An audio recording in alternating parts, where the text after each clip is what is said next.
excited to have Kristin with us today. Thank you, Yay. Kristin, for coming. Oh, thank you guys for having me. me. She's a realtor, a mom of two, and someone who carries the softest, most peaceful, joyous energy into every room that she walks into.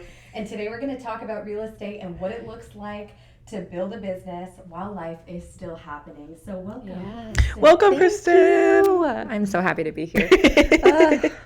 So, getting started, what made you want to dive into real estate? Oh, so many reasons. I think ultimately it was to prove to myself that I can, right? So I've been on a journey consistently of the next step. What is going to make me feel purposeful? What is going to make me feel like I'm breaking chains and generational cycles and building stability? And for me, we talk about the why a lot, right? The big why. And mine is safety, stability, and proving to women that they don't have to shrink to become something valuable. That you can stand up and be loud in a world that kind of wants you to be quiet. So this was my trailblazing moment, shall I say.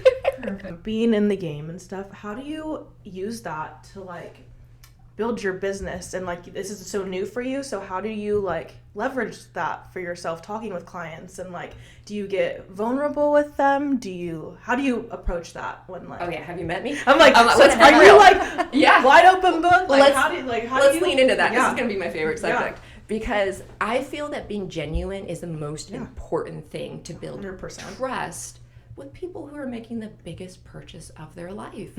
I mean, one of the, I mean, somebody might be buying a yacht, and that's good for you. Yeah, hopefully not on Lake Oroville, but hopefully not. Could you guys imagine? Like a super yacht. Just going by wine saddle marina, there's like a yacht. Making wakes. Anyways, sorry, I just ADHD'd hard. No, it's really important to me to show up for clients in a way that I would want somebody to show up for me.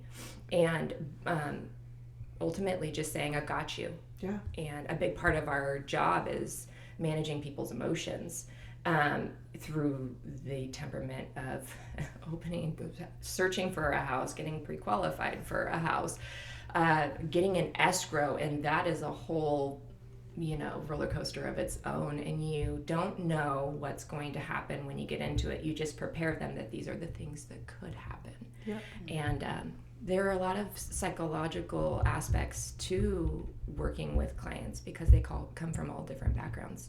And so for me, I lean in with curiosity, and that's really important in all my relationships.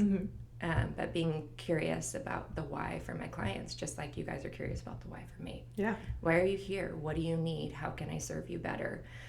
But hey, you work with these people for months at a time, maybe years at a time, and they get sick. They lose people along the way. They have financial struggles. They just have a bad day. And if you can be the person to catch them in that when you're also talking about their real estate transaction, you made a friend for life, and it's more of a value for me. I've made tons of friends through the process. I've made people that I can call family through the process. Drop off a meal on their doorstep, or just say, hey, I get to go to your kid's birthday party. That's so cool. Okay, fun fact for you. I sold a house to a wonderful family who ended up becoming my son's daycare providers. She built a business from the ground up, and the most trusting, loving, caring, sweet family. And you just meet wonderful people through the process. You really do. That's the best part about it, honestly. And in a previous episode, somebody had asked what is your favorite sales approach? Yeah. And we both roughly touched on it. We like, what? we didn't know how to like answer it, but you kind of, I would say you're in the same category as us. We kind of said that we are, priorities based, so it depends, what the person is. But Macy was like, what sales approach? I don't know, I'm just myself. And so you're, prime example of that. You are just yourself. You're here to make relationships and, really do what's best for the client. I hear actually more often than I'd like to. Yeah. I don't really like real estate agents, but I like you. Yeah. Okay, I'll take it, right? Yeah. Thanks for the compliment. And because I think many people have had bad experiences because if agents are functioning from a scarcity mindset, they're only in it for themselves. They are building a business, that's true, but you're servicing people outside of yourself. Yeah. That has to be your number one. To remember, this isn't about me. I'm an extension of that person. I'm their fiduciary. I walk into rooms with their permission to say this. I walk into that room knowing that I'm advocating for them with the integrity, with clear communication on both sides. And if you're not doing that, why are you in this? Yeah. You can build a business, as we know, the wrong way and backwards, but I don't know. I don't think that that's the way that any of us are going to roll. I don't think that there's really anyone in our office. No. I don't think they roll definitely. I don't think not. you'd last long. You wouldn't last long And here. they haven't. You were like that. And the funny thing is I don't think I've ran into many agents that I'm like, you're not a great agent or you're not advocating. Because even agents on the other side, we work with each other as a whole. Yes. Relationships within business are really important too. And so I've met so many wonderful agents on the sell side or the buy side, the opposing side, that teach me a lot. They take the time to slow down. When I was a first year agent, and they're not even with our brokerage. They're like, but hey, you missed this on the contract. Can you go back and blah, blah, blah, blah. Like, oh yeah, that's a teachable moment. And they laugh it off. Lenders also do that. That's really cool, having a good lender that takes the time to educate you through the process. Well, because we know a lot about our contracts. We know a lot about the house. We learn a lot about the construction of a home, but the financial aspect of it is a huge key point, right? We want to know interest rates. We want to give our clients something that is going to make them feel like they're surviving in a time where the housing market itself feels like you're drowning or that the goalpost keeps moving. Your lenders are the key to that. Yeah. They're all about education. I talk to Ben, Alex, and also when buyers or any clients ask me about loan questions, I'm like, let me introduce you to a great friend of mine. But if you can have a great team behind you that you all collaborate together, that is the goal. And it's vital. Yeah, it's so vital. That will make or break an escrow. So I'm in year 3 of my business now. And in year 1, it was like first 6 months, I nurtured, I did all the things, the tools that are, we have a wonderful mentor team here, great resources. And they gave me all the tools, and so I did it. I worked through it, and I was like, wow, this feels really discouraging. Nothing is happening. Yes. But then once you close one, you go, oh, I did that, right? And it was like a snowball effect. It was just a domino effect. The momentum was there. And everything that I had learned and all the sweat equity, I would call it, that I put into that, built 21 closings in 6 months. And it was a whirlwind. And now I'm in year 3 and I'm taking tools from year 1 and fine-tuning them differently and seeing potential in a new way and feeling like it doesn't have to be perfect. I just can't stop. That's the number one. You just have to keep going even when you don't feel like it. Even when things aren't happening, they're happening. I don't know if that makes sense. Does that make sense? Yeah. Yes. Okay. You got to just keep focusing on the process, not the external rewards in that moment. Show up every day, regardless. Yes. Yes. And you've been a prime example of that. You are so good. You're so tough. And then earlier when you said that women don't just build wealth, they're building safety, what do you mean by that? We started way behind, right? And there is a sense of building on foundations on others' backs. And I want a foundation of knowing that I can do this alone. I can do this on my own. And that I feel safe in doing that I can create safety for my family, I can create safety for myself and I can create safety in my nervous system. We don't want to overfunction in a business where it's client oriented. And if you have a history or a foundation of needing to do that to survive in life, you will overserve clients and lose yourself in it. This is where burnout comes from. And I don't know if it's only women, men probably do it too.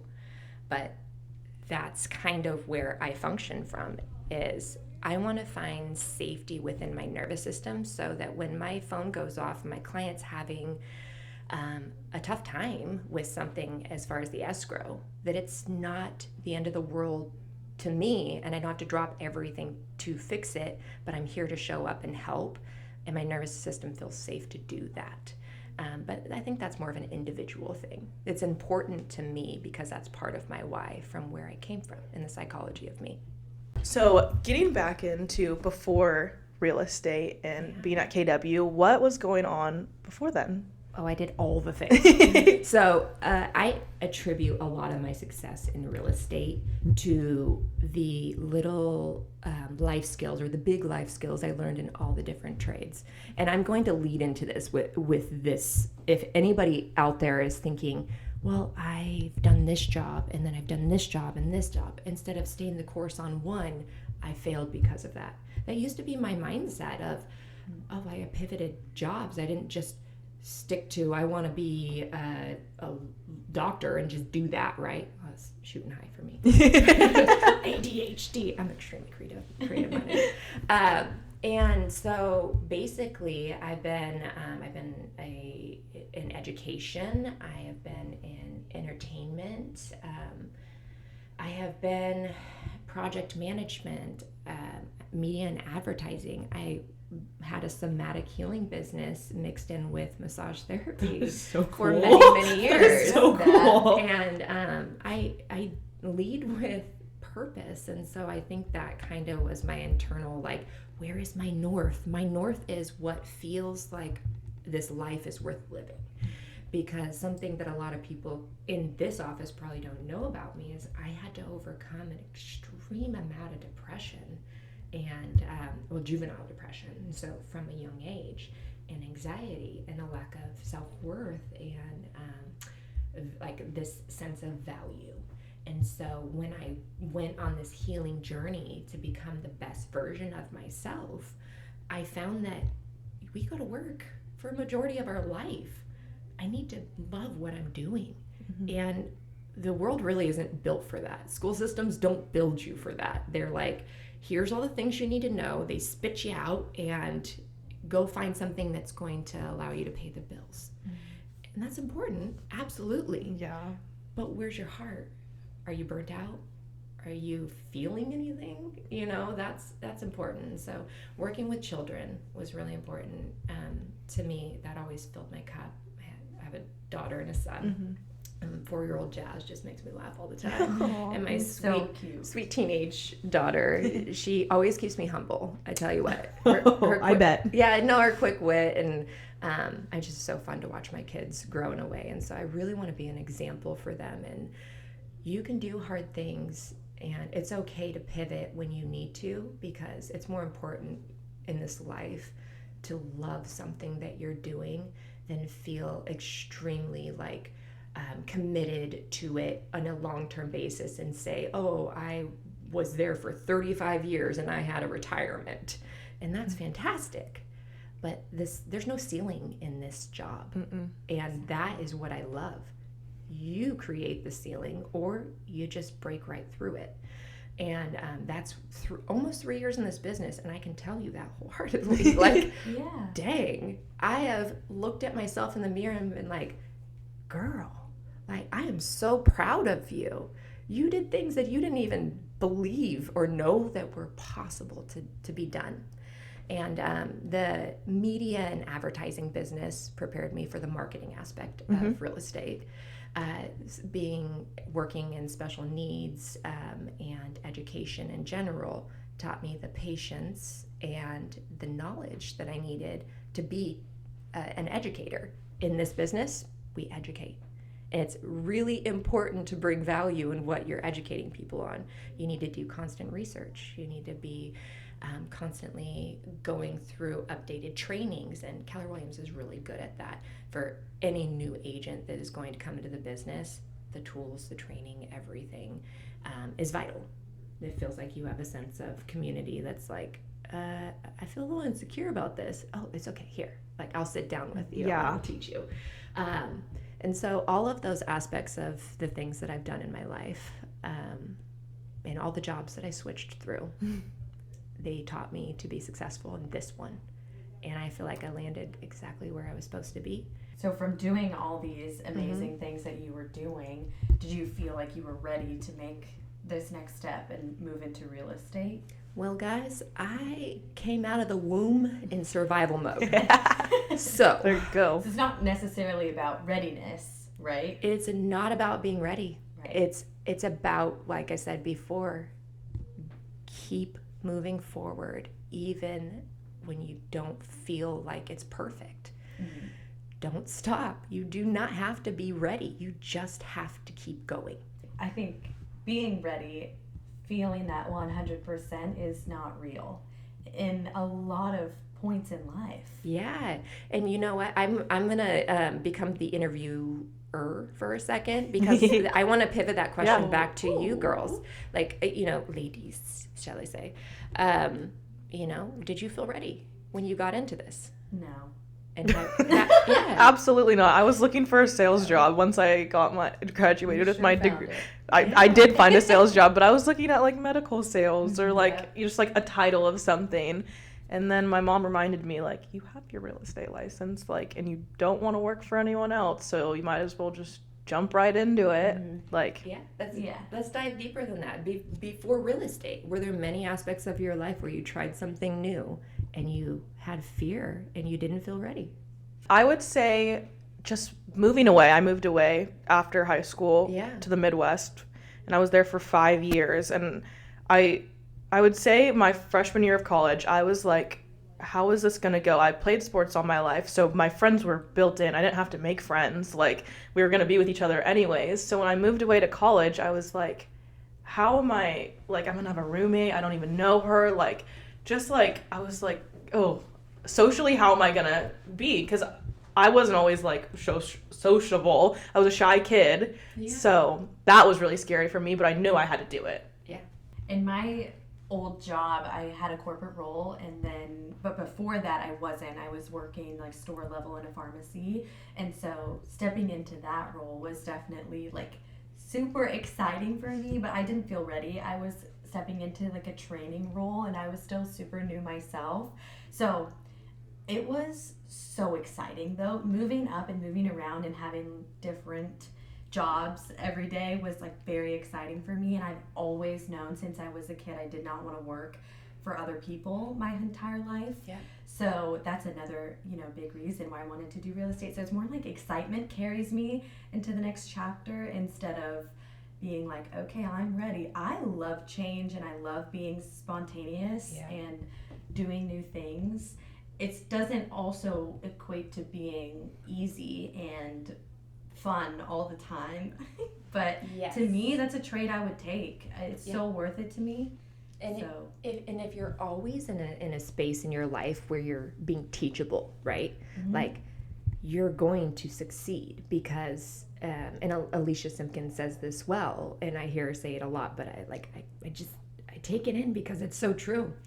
If she's the smartest person in the world, or if I'm in the room, sorry, not the world. If I'm the smartest person in the room, I'm in the wrong room. Right. And that's very valuable because everybody around you can teach you something. And I'm going to tell you guys a little story.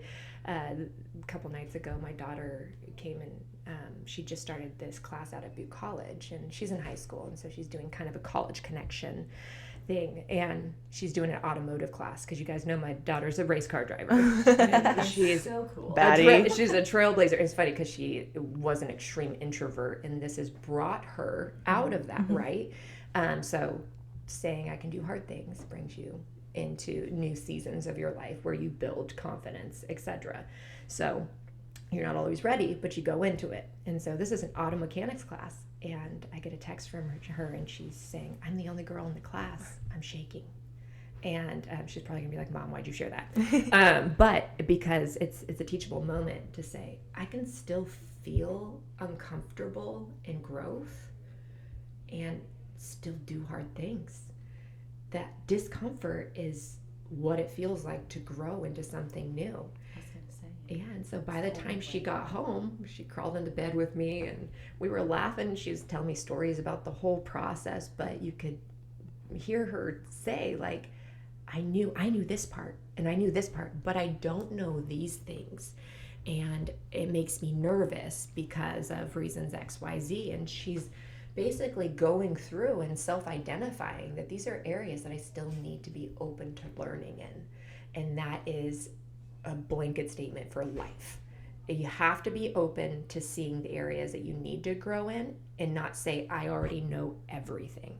Because if you already know everything, you're not going to succeed in anything. Kind of pivoting on that with being successful, most people want to be successful yesterday. So what would you say about doing things slowly is the gift? Slowing down is so important. You miss so much if you're just trying to push through it. And in our business planning clinic we did this morning, that was something that the leadership touched on, is you don't enjoy it as much if you're moving too fast. You burn out if you're moving too fast. So slowing down, taking time to be in it and realize that you're not behind. Yeah. You didn't miss out, that a slow foundation is going to be more steady in the long run.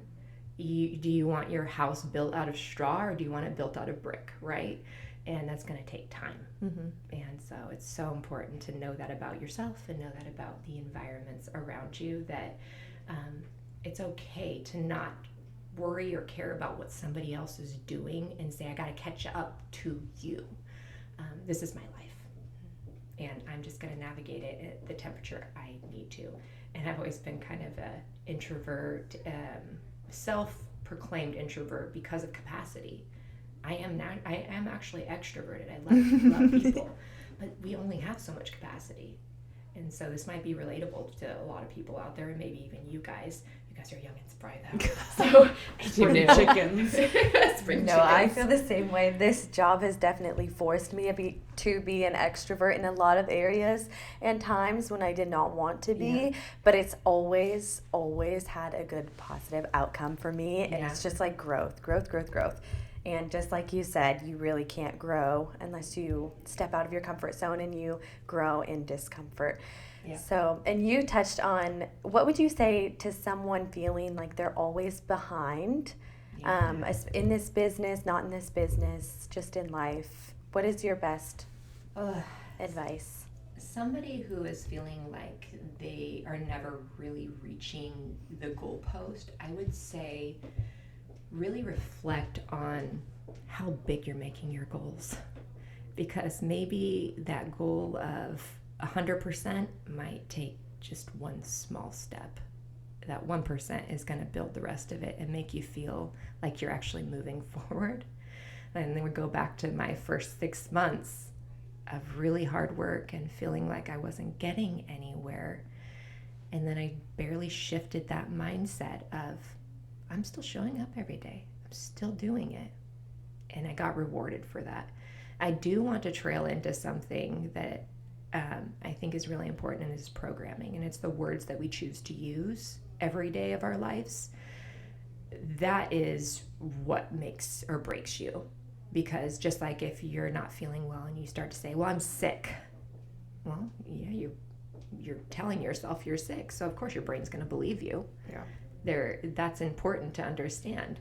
You say, okay, my body needs rest. That's different. And then you give it what it needs.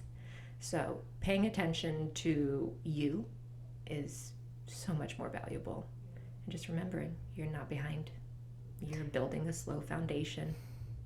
Yeah. My heart has been touched. That was so amazing.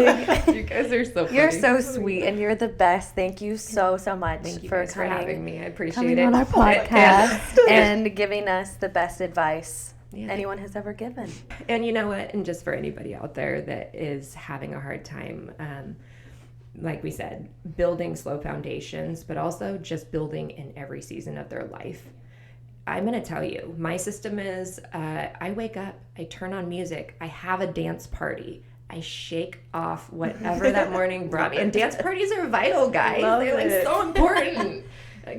Catch me at 8 o'clock dancing around with my headphones and my socks, because socks are just so much better to dance in. You're so cute. No, but this the things that fill you up and that make you feel like you can leave the front door and put down whatever you're carrying and still show up the best version of yourself. Like you guys said, you're like, you see me coming to the office and I'm like, this is what I want to be like today. And I feel it in my core. And that's important. So hype yourself up and then go out in your day. Yeah. Thank you so much. Thank you so much.